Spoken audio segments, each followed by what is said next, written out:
Channel. कैसे हैं आप? चलिए आज हम बात करेंगे संज्ञा। संज्ञा की परिभाषा और इसके कौन कौन से भेद होते हैं।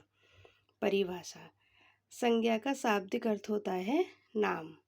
जिन शब्दों से किसी प्राणी, व्यक्ति, स्थान, वस्तु, गुण, दशा, भाव आदि का बोध होता है वह शब्द संज्ञा कहलाते हैं। जैसे राम मेज दिल्ली, तो राम नाम है, मेज वस्तु है, दिल्ली क्या है? स्थान है। संज्ञा को 5 भागों में बांटा गया है। देखते हैं कौन कौन से। जातिवाचक, व्यक्तिवाचक, भाववाचक, समूहवाचक, पदार्थवाचक या द्रव्यवाचक। फिर है उत्पत्ति के आधार पर संज्ञा को 3 भागों में बांटा गया है।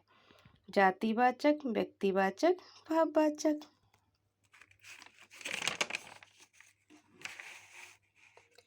रचना या अर्थ के आधार पर संज्ञा को 5 भागों में बांटा गया है।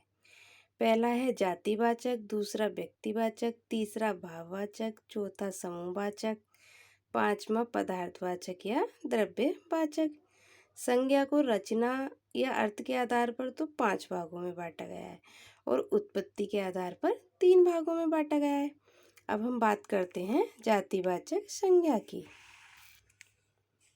जिस संज्ञा शब्द से एक ही जाति के सभी प्राणियों अथवा वस्तुओं का बोध हो उसे जातिवाचक संज्ञा कहते हैं। जैसे पशु पक्षियों के नाम, वस्तुओं के नाम, व्यवसाय, पद, कार्य, संबंध, प्राकृतिक तत्व इत्यादि। ये सब क्या है? हमारे जातिवाचक संज्ञा। फिर हम बात करते हैं व्यक्तिवाचक संज्ञा की। देखते हैं। जिन संज्ञा शब्दों से किसी एक ही वस्तु, व्यक्ति या स्थान इत्यादि का बोध होता है तो व्यक्तिवाचक संज्ञा कहलाती है। यानी कि जिन संज्ञा शब्दों से किसी एक ही वस्तु, व्यक्ति या स्थान इत्यादि का बोध होता है व्यक्तिवाचक संज्ञा कहते हैं। अब हम इसका देखेंगे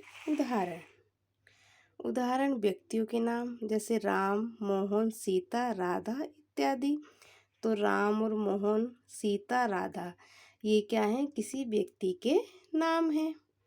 फिर आ जाता है हमारा दूसरा उदाहरण है फलों के नाम, आम, सेब, संतरा आदि। तीसरा है नगरों के नाम, दिल्ली, मुंबई, आगरा, लखनऊ आदि। फिर हम बात करते हैं भाववाचक संज्ञा की। जिन शब्दों के द्वारा किसी व्यक्ति या वस्तु की अवस्था, गुण या स्थिति का बोध होता है भाववाचक संज्ञा कहलाती है। देखते हैं हम इसका उदाहरण। गुण, सुंदरता, बुद्धिमत्ता, मिठाई आदि। तो गुण किसी व्यक्ति की गुण क्या है? सुंदरता क्या है? गुण है। सुंदरता गुण है और बुद्धिमत्ता क्या है? गुण है। मिठाई भी गुण है।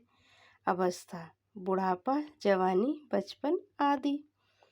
और भाव, मित्रता, शत्रुता आदि। भाव किसका आ रहा है? देखो मित्रता का भाव आ रहा है, शत्रुता का भाव आ रहा है। और दशा, उन्नति, अवनति, चढ़ाई आदि। अगर आपको वीडियो अच्छी लगी तो प्लीज़ लाइक कीजिए, चैनल को सब्सक्राइब कीजिए। Thank you.